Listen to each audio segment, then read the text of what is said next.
Welcome to the Music of the Beatles. We start now with our first week talking about the first two albums that the Beatles released, Please Please Me and With the Beatles, and the singles that go with this time period. As we'll talk about in a minute, a lot of times the singles are not included on the actual albums, something that can confuse people as they're looking for Beatles music, at least on CD.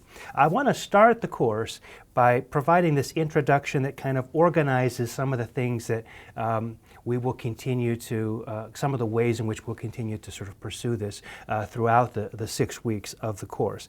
I want to start by organizing the biography a little bit and just present you with a list of names of people, figures in the history of the Beatles that it will be good for you to know. Of course, the first four names are the names of the Beatles as we know them: John Lennon, Paul McCartney, George Harrison, and Ringo Starr, a.k.a. Richard Starkey. I think what's important to note about the Beatles is the date of birth. John Lennon born in 1940, Ringo also born in 1940, Paul McCartney in 1942, and George Harrison in 1943. I think by noting their date of birth and thinking about what was going on in the UK musically and culturally at the time they were teenagers or young musicians beginning to sort of learn music and be exposed to these kinds of things, it tells us an awful lot about the kinds of influences that might be in their music. And as we look later into some of their original music and some of the other kinds of things we're doing, we're going to wonder, where did they think about, where did they get the idea to do this? Where did they get the idea to do something else? And so we'll come back to that a lot. And so always knowing the time in which one of these musical figures was born is a very helpful thing. And so I ask you to keep that in mind. The other thing I suppose to keep in mind, and it's always worth reminding ourselves of, is that, you know, when the Beatles started to hit in 1963 in the UK and 1964 in the US, John Lennon was only 23 years old, Paul McCartney was only 21, George Harrison was only 20 years old. It's good for us to remember how really young these guys were when this first blush of success hit them. Some other important names that we need to keep in mind, especially early in the story, are Pete Best, who was the original drummer in the group before Ringo joined. Ringo actually joined just before the first recordings were released. And Stuart Sutcliffe and Astrid Kircher.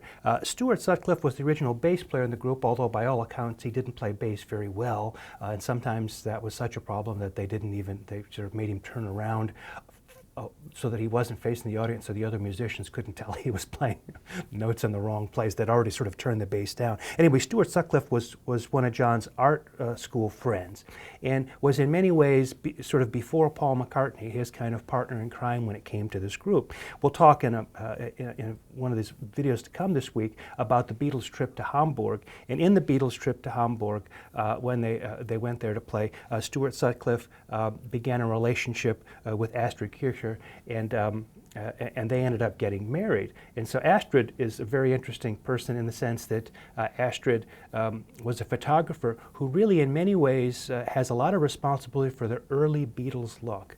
And that early With the Beatles, Meet the Beatles album cover where they've got the Beatle haircuts and they're sort of half in light, half in shade. All of that comes from the pictures that Astrid took. So that whole Hamburg scene, Astrid Kircher, Klaus Voormann, others who were part of that Hamburg milieu of art students that were hanging out with the Beatles, that's all very, very important on their early development. Two people that we really are going to keep an eye on as we go through the entire history are George Martin, the Beatles' producer. And we'll talk a bit about George Martin a little bit later in one of the videos this week. George Martin is there from the very beginning, and with the exception of one album, is there till the very end and plays a crucial role in helping the Beatles shape their sound. George Martin is many years older than the Beatles, so he's more like a kind of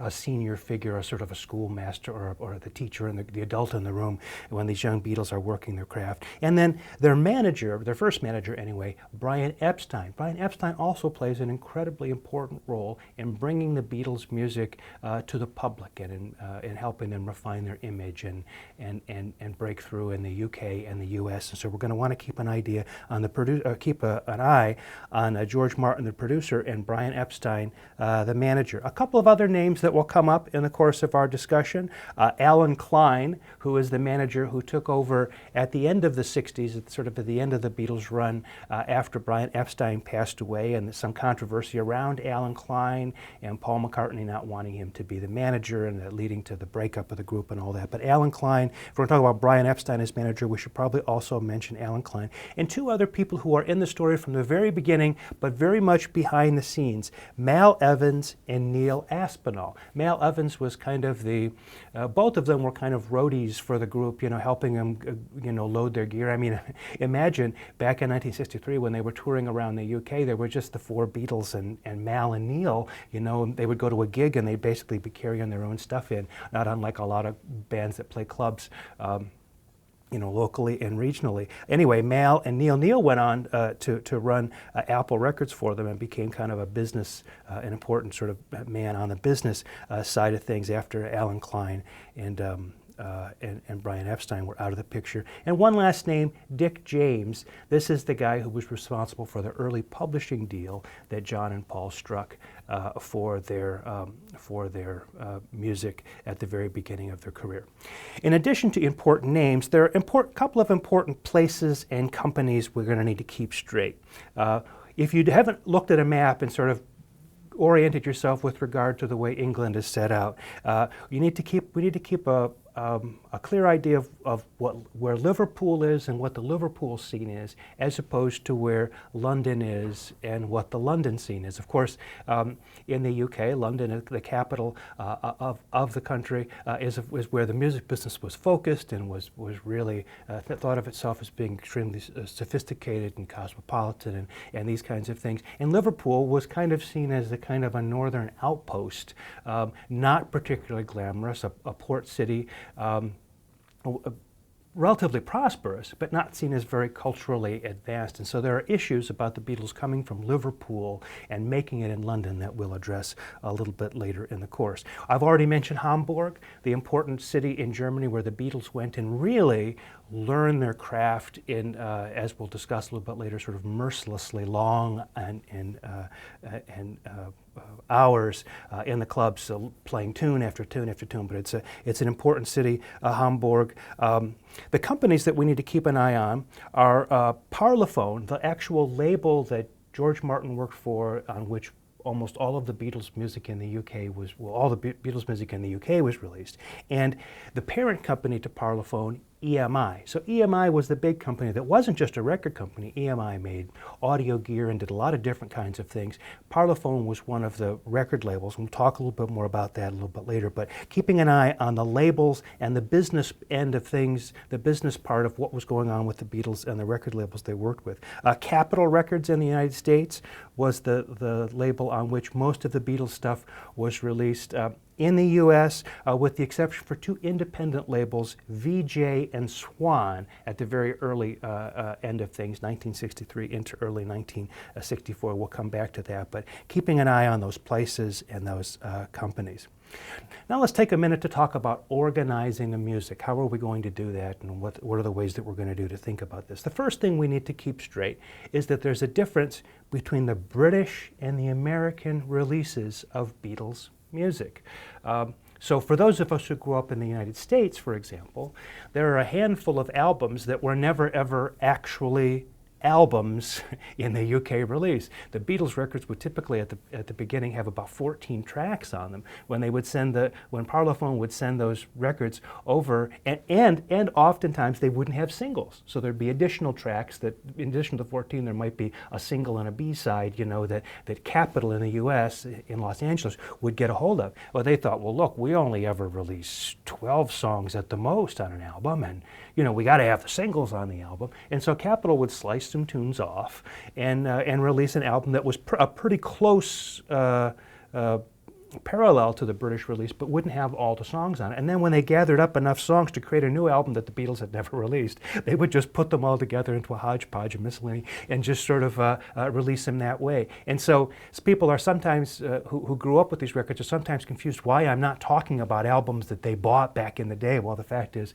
we're going to organize this according to the UK release. That's the way the CDs were released when they were redone in the 80s, according to the UK release. And one of the things you'll find is that there are 11 EMI albums plus one EP, and then there's the Yellow Submarine record. The singles do not appear in a lot of cases on the EMI records. So you'll notice that the CDs as they were released had Past Masters Volume 1 and Past Masters Volume 2. Those are where a lot of the songs are that are some of the most famous ones. She Loves You, I Want to Hold Your Hand, for example, don't appear on any of the regular albums. They were only released as singles. So as you go through, we'll organize this by album releases, but there are also singles that go with this. So you're going to have to keep Past Masters available so that you can plug the singles in where you need to kind of keep up with the chronology. Some other recordings that I think are worthwhile having are the Live at the BBC recordings. There are now two collections of Live at the BBC which give us a sense of how the Beatles sounded live in the early days. The three Beatles anthology CDs are fantastic, and there are tons of bootlegs now sort of on YouTube of variant versions of things. All of those help kind of flesh out the picture. One last thing we should talk about is when we talk about organizing the music, has to do with the ways in which the music was made, composed, the elements of creation there. One of the things we're going to do throughout the 6 weeks is we're going to keep track of which songs were John's songs, which songs were Paul's songs, which songs were George's songs. We always think of these songs as music by John Lennon and Paul McCartney, but there aren't really a lot of songs, really after the early days, there aren't really a lot of songs that John and Paul really truly wrote 50-50 together. A lot of times it was John would have a song and there'd be a section missing and Paul would help him with that, or a lyric or something like that, and vice versa, with those two working together, and George working all by himself. So it won't be long once we get to this course when we'll really start to be following three paths through the Beatles music: the John path, the Paul path, and the George path. And we'll try to find parallels in the way that each of them develop as songwriters and contrasts as well. We also want to watch the use of the recording studio. Early on, the Beatles are basically sort of taking audio snapshots of their sound. The first album was recorded in one day, basically put some mics up and record the group the way they sound. As they continue to develop, they continue to use the recording studio in increasingly interesting and experimental kinds of ways. We're going to want to keep an eye on how that develops over the course of the albums. We also want to keep an eye on instrumentation. Early on, it's two guitars, bass, drums, and vocals. Then other instruments start slowly sort of working their way into the texture. I want to keep an eye on the lyrics, the seriousness of the lyrics, going from sort of very innocent, naive, teen love kind of lyrics to things that are increasingly more philosophical and sophisticated, and even sort of drawing on elements of avant-garde art and that kind of thing. And we also want to keep an eye on the Beatles' musical ambition. That is the idea that they're always trying to push the envelope, do something new, do something that they haven't done before. At first, one of the stories is that the story we're going to tell this week is how the Beatles excelled as being fantastic pop craftsmen. They learned the pop craft, the craft of arranging and writing a good pop song. But next week, we're already going to start looking at how, not being totally satisfied with that accomplishment, they're already sort of pushing at the edges of that to do things that are increasingly ambitious. Of course, by the time we get to albums like Sgt. Pepper or Abbey Road, they're doing all kinds of really almost sort of art music kinds of things with their music. So we're going to want to watch that progression as we go. Well, with that introduction, let's dig in to the Beatles and think about what was happening before Beatlemania, the UK pop scene pre-1963.